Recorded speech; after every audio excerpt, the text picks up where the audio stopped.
Hej Torsdagsbar. Det er jeres formand. Jeg kunne desværre ikke være til møde i dag, men jeg har lavet den her video til jer, fordi at jeg har en idé til en rigtig fantastisk bar, som jeg simpelthen synes, vi skal holde. Baren, der er tale om, er Fransk Aften. Altså man kan godt brainstorme lidt på navnet måske. Men ideen er, ikke desto mindre, at vi laver en aften for vores fantastiske medstuderende med en god ost, rødvin og en peberkværn. Og det så går ud på er, at vi... man kan godt sige, at man måske igen prøver at lokke folk lidt tid til, men altså i hvert fald så bliver det lækkert for os selv at drikke rødvin og spise ost, ikke? Det bliver pissehyggeligt, ikke? For helvede.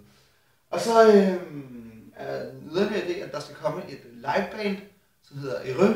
I kan måske prøve at tjekke dem ud på MySpace eller YouTube eller sådan noget, hvis I har det til rådighed til mødet.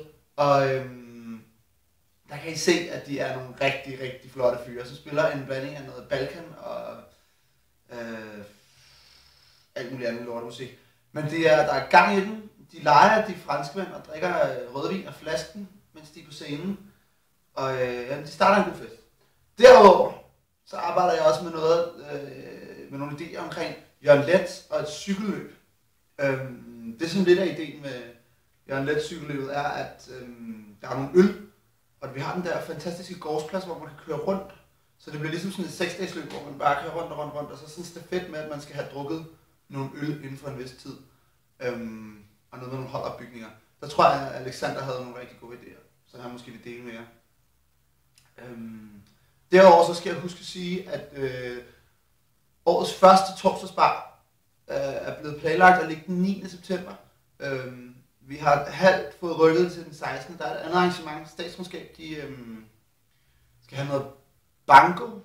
Ikke sprutbingo, noget banko. Altså, de er mega underlige, men de skal åbenbart spille banko til klokken 9 om aftenen af idé.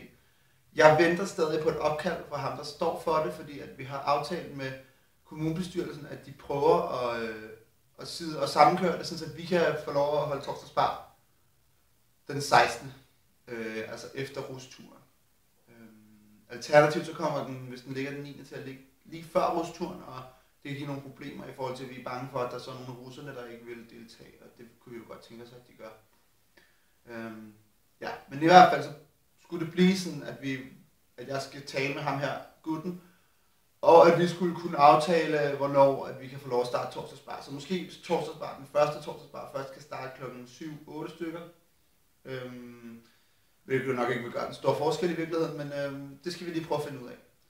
Så I kan måske lige tage hensyn til, når I planlægger den første bar, at det måske skal ligge den 9. afhængigt af, hvad jeg kan finde ud af. Og hvis det ligger den 16. så kan det være, at den skal starte lidt senere end normalt. Men jeg tror, det var alt herfra. Au revoir, torsdagsbar. Ja, det var lige 3 ordfilm der. Men have et godt møde. Jeg elsker jer, jeg savner jer. Jeg glæder mig til, at vi snart skal se lidt mere til hinanden. Og for alt i verden, så glæder jeg mig rigtig meget til, at vi skal på seminar. Og så har jeg også hørefulde og forhåbentlig danse en masse dejlige danse for Søren. Ha' det godt!